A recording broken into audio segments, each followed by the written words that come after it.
Hey everyone, it's Teresa with LRJ Foundation, and thanks for joining us today. We are excited to share with you some education on mental health and wellness tips, on dealing with some maybe life struggles that's happening today in your work and home life. So we're here with our team from LRJ Foundation, and we're going to have a discussion and hope you take some great tips home with you today.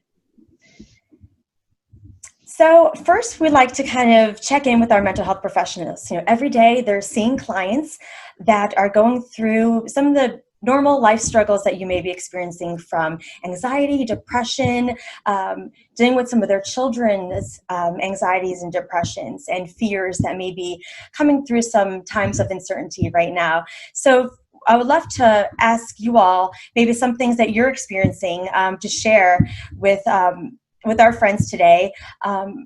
That's kind of, some normal things you're seeing as clinicians. Hi, everyone. I'm Dana Fortunato-Pavlik. I am a part of the LRJ team as an LPC, mental health professional. So that's a good question, Teresa. So the one word that kind of comes to mind when I think of that question is communication. I'm working a lot with clients about, of course, the anxiety, the fears, the unknown, all of that stuff.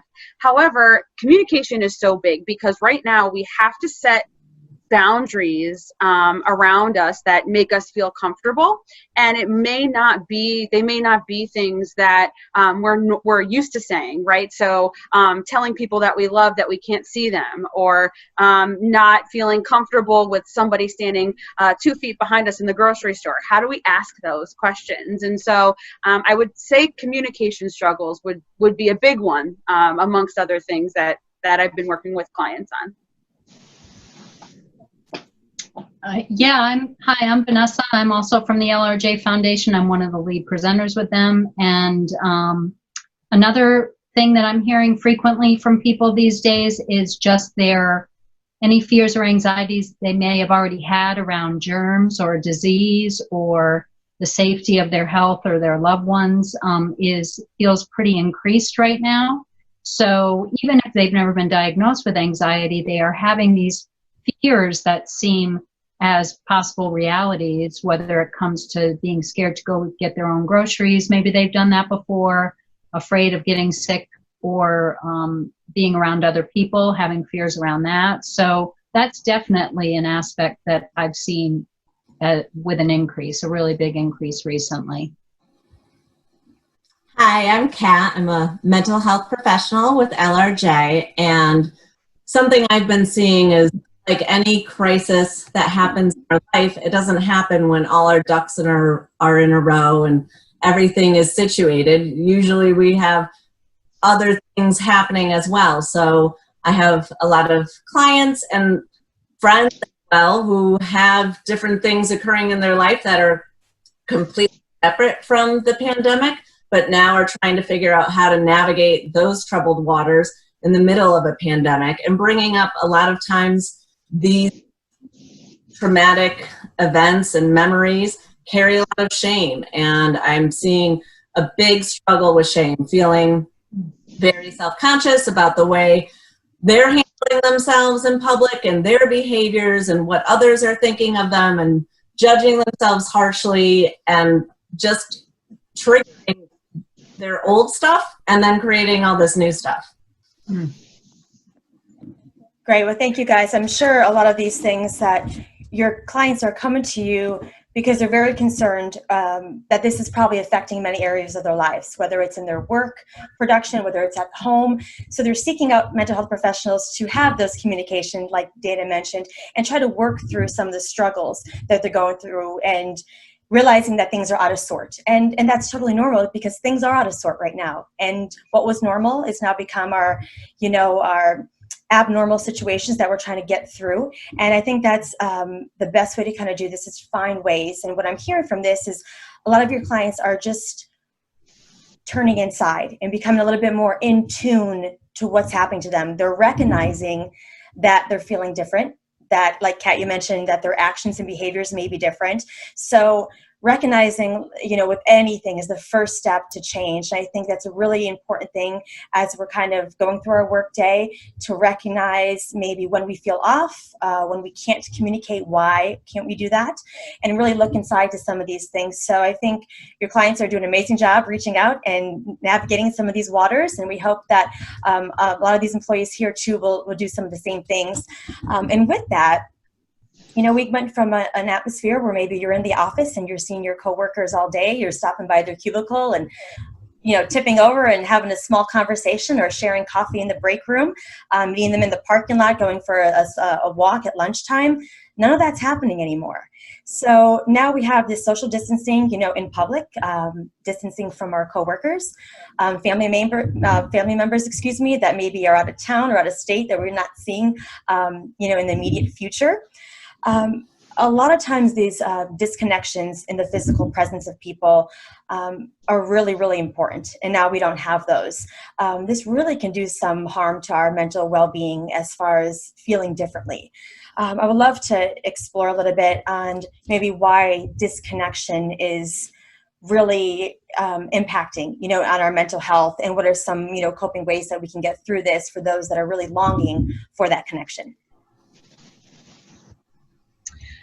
So I think first and foremost, understanding that humans are made as social creatures. We thrive on connecting with other people for different things, for comfort, for love, for physical touch, and so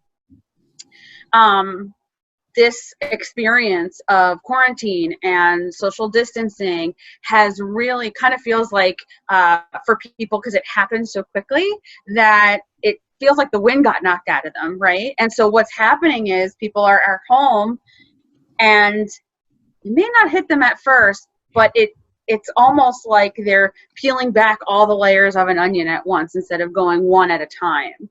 And so it's exposing a lot.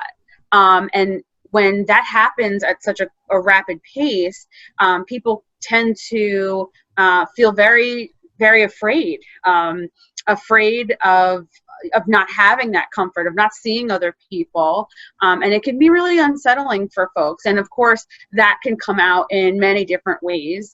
We all don't react to the same things in the same ways. So, but yeah, it is a, you hear people on social media kind of saying like, oh, this is a great time for self-reflection or starting a new hobby or whatever. But in reality, yes, it is a good time, but it's also, this is really the time where everything kind of, all the layers get peeled back, and you're sitting with you. And so again, when we see those things on social media, it can be a little deceiving, like, oh my gosh, this person's having a great time. But in reality, we're not seeing the behind the scenes. We're not seeing the breakdowns or frustrations or anything like that. And so I think that's really, really important to remember, is that we're all in this together, and we're all reacting to this in different ways. Yes, thank you. Yeah, I love that point, Dana, for sure, about how it impacts us all in different ways. And I know one aspect that really is impacted is there's a lot of people, a lot of businesses that went to working from home, or the ability to work from home.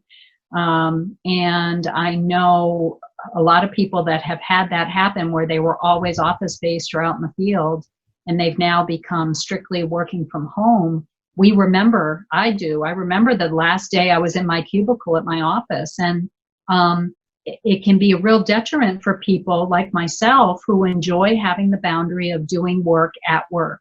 I could rely on going to my office and having my desk set up the way I wanted it and doing my work day at my office. And then when I got in my car and got home, my home was my home time, my home environment.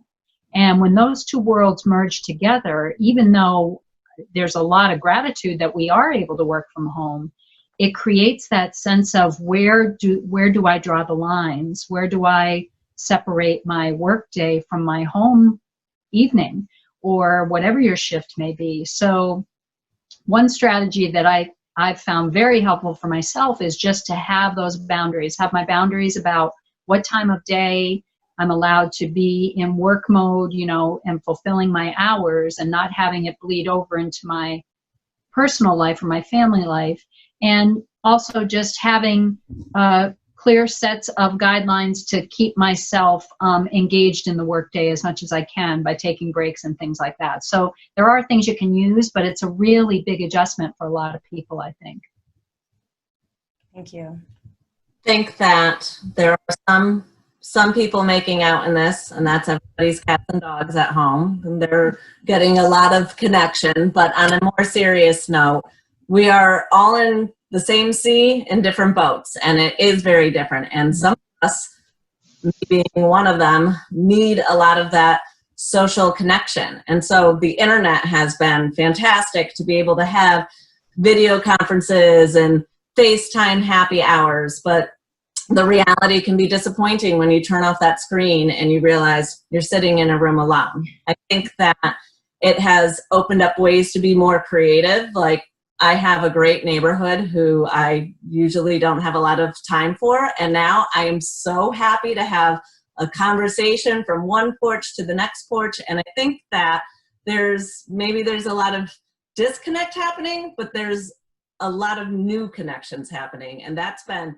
really hopeful and one of the best silver linings of this. All very relatable. Thank you guys for your tips on this.